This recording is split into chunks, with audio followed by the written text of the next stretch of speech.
Welcome back to another issue of Bingo Topics. We're going to cover a myriad of things connected with the Philadelphia Eagles. First up here today, looking at the signings and grading those things, all the way to us losing players, as well as ranking our division and where we fit within that. What's up, it's your boy Cintron, coming back at you with another analysis video, and I kid you not, that's my real name. Eagles 2024, free agency tracker, offseason moves and signings. Let's look at how risky all of these are for the Eagles, which I don't believe they really are. Devin White, we signed him to a 1-year, $7.5 million deal, and yes, that was probably more than the aggregate of the linebacker room was making as a total last year. But I like that Howie Roseman is willing to take a different approach this season. Take some risks because it should be an all-in season, even coming off of the disappointing losses that led up to our demise and historic collapse.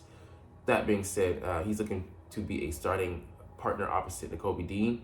I believe there's a little risk because he's highly motivated and he's with a D coordinator and Vic Fangio who will be able to maximize his skill set both as a blitzer and a guy in coverage who can more than hold his own, having a 66 or 65 QBR rating when targeted last year. So I do believe that Todd Bowles used him correctly, but the diversification of this attack with the zone coverage and the ways that they like to attack the quarterback will give a more varied look than Bowles did in his attacking scheme. Sometimes less is more, and with White not knowing when that's coming should be scarier and turn their knuckles, or I should say their faces white. C.J. Gardner-Johnson, obviously he's been a player that we've dealt with before. He was in our system previously under a different coordinator, Jonathan Gannon. That being said, we know how to use him. He has familiarity with the system, the coaches. So I think he'll be able to slide back in and hit the ground running, so to speak. Saquon Barkley, he's such a game changer, a dual threat that, of course, if he's not out there, it would impair us. But with running back being a plug-and-play position, you're more apt to be able to replace it. It would mitigate us relying on him, solely, and we should sparingly do so at certain times throughout the year. But he's going to have something to prove as well. I don't think he'll break down as easily, but we can also manage his load so we don't have to be heavily dependent on him without need. Let's just say make it to the playoffs, and then we can more so put some more on his plate. Bryce Huff, the risk being with him that he's never been a full-time starter. Started 7 games total over the course of his career thus far, and they all came in 2021, as well as him only playing 42% of the snaps last year, whereas Sweat and Star Rated were playing 72-75%, so between 70 and 75% of the snaps. And that is a big number, but we've always been a rotational team, and us being able to have those guys coming in and fresh and attacking in ways is something we've been able to do in 2022 and 2023. We didn't have the number, so to speak, but we should be able to look into have put him in a rotation. So I think there's nothing wrong with sticking with a tried and true formula. And that's what's been effective for us. Why stray away from it now? Devonta Parker has a potential to be a bust, but Patriots are paying most of his salary. It's really nothing for us. I'd rather have an Old Man Zacchaeus over him, so we'll see how that shakes out, who we retain or who we add on, but not really counting on much from him. Brandon Graham, this is the last hurrah. Very low risk for us. Might as well let him go balls to the wall and play as much as he wants this upcoming year, since this will be his last in the league, period. So very low risk there. And Matt Hennessy, health, definitely is concerned, so can be reliable because we do need him to play a key position in being a backup. Looking at Cam Jurgens coming out the lineup last year, you never know when your number's going to get called amongst that offensive line, and the depth is needed. So we'll see if he can bring that. But for the probably low dollar amount, we made the right call in bringing him in. He also has center guard versatility, so there's that. Zach Bond, no risk really there. I think he can just serve to improve us on the edge rushing and moonlighting at off-ball linebacker. Maybe just decent there, but that's in a pinch. We have a guy who can get after the passer, and hopefully we can unleash that talent here in Philly. So I don't think there's really a lot of risk there. More reward to be had than anything else. Now let's look at the Eagles' early report card for most impactful offseason decisions. And yeah, you're like, ugh, this guy. He's still here, yes. But hiring Kellen Moore and Vic Fangio definitely highlights it because, we brought in two veteran guys and people are like, oh, Moore, he got ousted from Dallas and then, in a sequential season, ousted by the Chargers. But, pieces, broke down, injuries happened. Didn't have enough there on offense for him to, be successful. That being said, he has all the pieces to work with. A star running back, a top 3 duo of wide receivers, a top 5 tight end, or at the very least you could say top 10. Yeah, the best O-line in the league, top 5 if you want to just kind of be biased, but yeah, he has an offense here to work with and a lot of pieces. And then we have potentially even bring in more, a tight end 2, legitimate, and a wide receiver 3 that will make this already hard to defend offense indefensible, so to speak. But in theory, we'll see. But he has a lot of tools to work with, and likewise, Vic Fangio, they have done a lot for him. He's a veteran coordinator, and giving him some pieces. That's what he needs to work his defense. Giving him Bryce Huff, Chauncey Gardner Jr., Gardner Johnson, sorry, as well as depth guys like Zach Bond, and then keeping us on Reddick for now and Josh Sweat. They'd be a pass rushers to be able to get after the quarterback, and Devin White, a guy who can patrol the middle, along with Nakobe Dean. Some solid pieces for him to have there on defense to attack in at all levels from different platforms to make the quarterbacks uncomfortable. And all we need right now is just I would say a solid corner to complete the piece. And you could aim for a middle of the pack ranking. You're getting in teens. You're already upgrading from where we finished last year, and he has the wherewithal to be able to call that. And these two signings can't be undersold because coaching is everything. And we can see last year that's where we fell apart. And having that to begin with, to start with, is such a boon. And bringing those players in, training them up, and getting them in the right tutelage is going to do wonders. So B+, yeah. Signing Saquon Barkley, like I said, he's a dual threat guy, and he's underrated part. He's great in pass pro. He finished with the top rating, I think like a 75 overall rating in pass protection. And having a guy like that, to spearhead your running back room, and not only know that your quarterback's going to be safe, but that you can dial up different things and not have to worry about being compromised. And not even touching on his other aspect of hitting in the game, the receiving yards and receiving threat. I don't believe he's as good as Christian McCaffrey and at running the routes, but I think he can be split out, and to a lesser extent he can run some of those receiving routes, so he can be just as impactful in this offense as a guy like Christian McCaffrey. And you can compare our offense now to a San Francisco 49ers.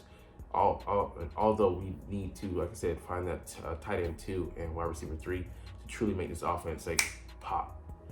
But the tools are there, and what Moore wants to do on offense, the approach should be scary for the rest of the league. A B, I'll give it for me, I'd say a B+. Signing Bryce Huff and C.J. Gardner Johnson, like these two guys that can change the complexion of our defense. And C.J. Gardner Johnson, with his versatility, he can play in the slot, give you high quality snaps there, as well as play safety. That's amorphous piece that can drop down.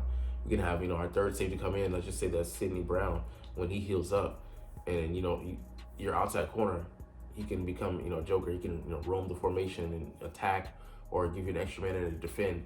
And if he's a bigger guy or a guy who's got some some safety potential, maybe he can switch with C.J. Gardner-Johnson, so it becomes a who's who. You don't know who the hell's coming. Give you a Steve Spagnuolo type defense with what they do there in Kansas City, and that would be truly troublesome for the offense to face. What the hell they're gonna do when they don't know who is coming and when?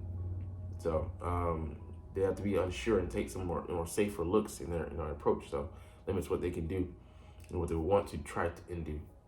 And then Bryce Huff, the guy is self-made. He's an undrafted guy coming in, and look at his pass rush. He just attacks with so many moves, variants, and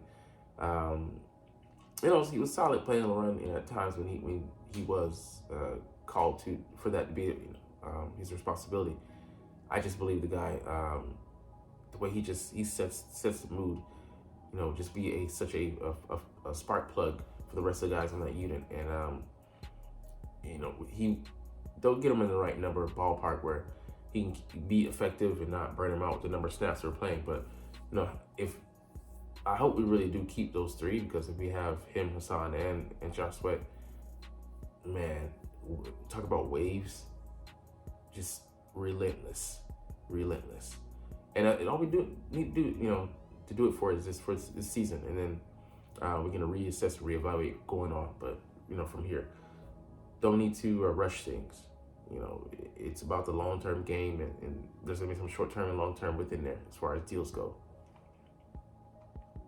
All right, I give it an A. I definitely would say at the very least give it a B+. All right, what are we looking at here? We're looking at the top draft needs, and we're gonna evaluate from the Philadelphia Eagles side. So we talked about the additions we just made, and we'll see what happens with these three. But Philly, we need to address our secondary more. So we still have needs at cornerback, linebacker, and safety. That's more for the future because White is on a one-year deal.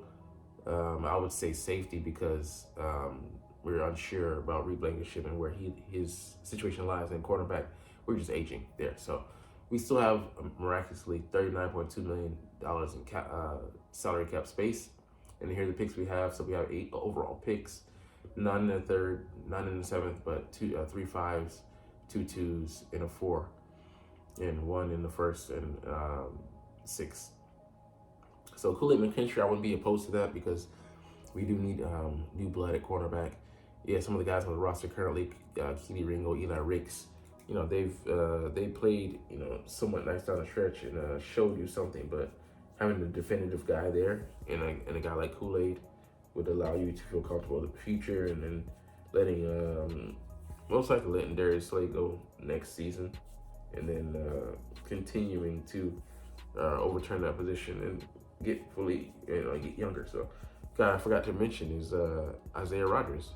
He's projected as an outside guy, but as a number 2 this season, I wouldn't be opposed to having him play there if his play justifies that. So we don't need an wholesale overhaul, just some tweaks and adjustments here and there.